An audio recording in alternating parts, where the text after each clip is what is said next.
Hello, my name is Carl Monk.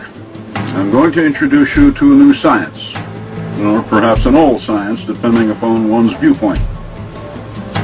It is the science of geomathematics, as taught to us by the Pyramid Matrix. The pyramids, an unsolved mystery until now. The prevailing methodologies being used to explain them are inadequate. Our search for answers has been centered around the most simplistic of questions. Who built them? When? How? And why? The few answers we do have, we most generally thought up ourselves, with little regard for facts. But no real harm done, except that someone is going to have to rewrite a few thousand history books. The proper questions? Why are they exactly where they are and designed the way they are? Ask these questions and answers begin to flow. This global array involves far more than just pyramids. It was difficult working with the Sphinx. The experts have all their site maps screwed up. Get an overhead aerial photograph. Only they show it like it is. The Sphinx faces just south of east, on an azimuth of 94.247 degrees. 30 pi. How do I know this? Because I asked its mother. You see, the Sphinx is only a kitten. Its mother is over in Florida. This effigy mound, located in the Everglades, is so large that the U.S. Geological Survey named one of their maps after it, Panther Mound. The Panther's vector in the matrix is exactly 30 pi, dead center. We have only to admit to ourselves that they do math at least as well as we do. And history calls these people primitive? Before Stonehenge fell into ruins, it comprised an outer circle of 60 stones, 30 lintels held aloft by 30 supporting stones. They are arranged in a perfect 360-degree circle. Did the builders reckon circles to have 360 degrees of arc like we do? Remember what I said about admitting that maybe they did? It's as easy as that. 60 times 360 is 21,600. Now, why did they wish to convey such a number? Did they? Or is this just idle speculation? They did. Because neatly hidden behind this number of 21,600 are three other numbers. And when seen as 51 degrees, 10 minutes, and 42.35 seconds of latitude, we find that this is the dead center position of Stonehenge on our modern maps.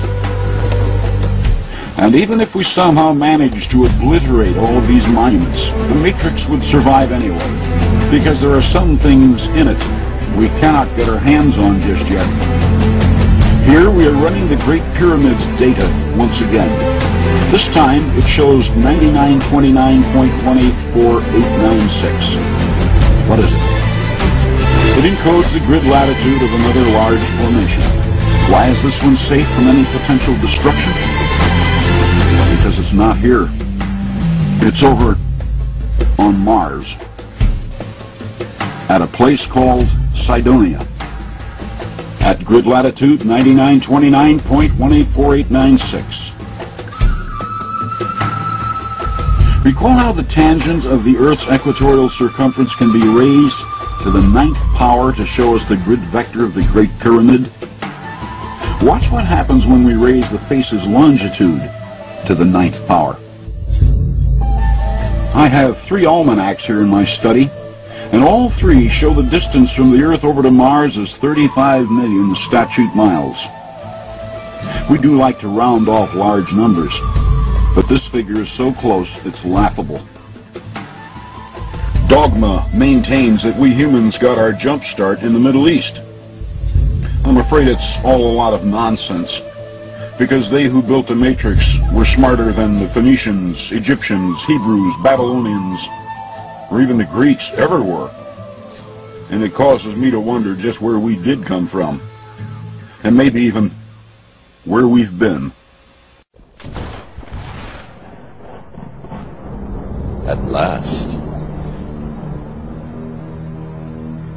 I imagine that right now you're feeling a bit like Alice, tumbling down the rabbit hole. Let me tell you why you're here. You're here because you know something. What you know you can't explain, but you feel it. You felt it your entire life. There's something wrong. You don't know what it is, but it's there, like a splinter in your mind, trying to get back. It is this feeling that has brought you together. Do you want to know what it is?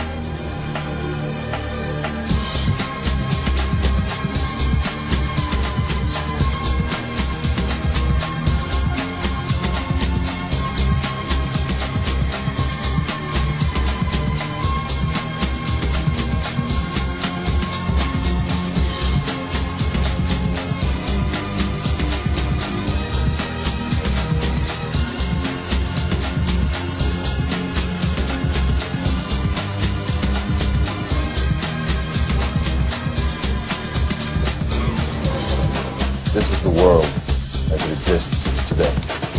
Children among those wounded in the latest wave of airstrikes and the civilian death toll in Gaza is rising by the day, and the humanitarian crisis is deepening. Things are wrong.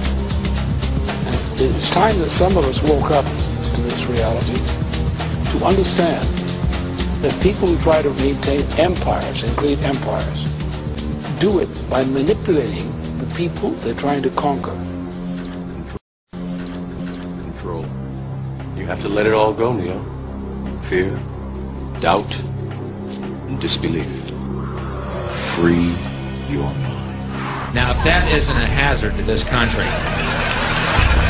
how are we going to keep building nuclear weapons? You know what I mean? What's going to happen to the arms industry when we realize we're all one? It's going to fuck up the economy. The economy that's fake anyway. The economy that's fake anyway. The economy that's fake anyway. The economy that's cracking down. The economy that's fake anyway. The idea will go home with the most profound impression of what a strong, vital people can accomplish. And I think that this journey has illuminated the minds of 180 million people of what a great opportunity and privilege we have to be associated together in our common cause. We pray that peoples of all faiths, all races, all nations may have their great human needs satisfied, that those now denied opportunity shall come to enjoy it to the full. Those who have freedom will understand also its heavy responsibility, that all who are insensitive to the needs of others will learn charity, and that the sources, scourges of poverty, disease, and ignorance will be made disappear from the earth, and that in the goodness of time, all people will come to live together in a peace guaranteed by the binding force of mutual respect and love. Thank you, and good night.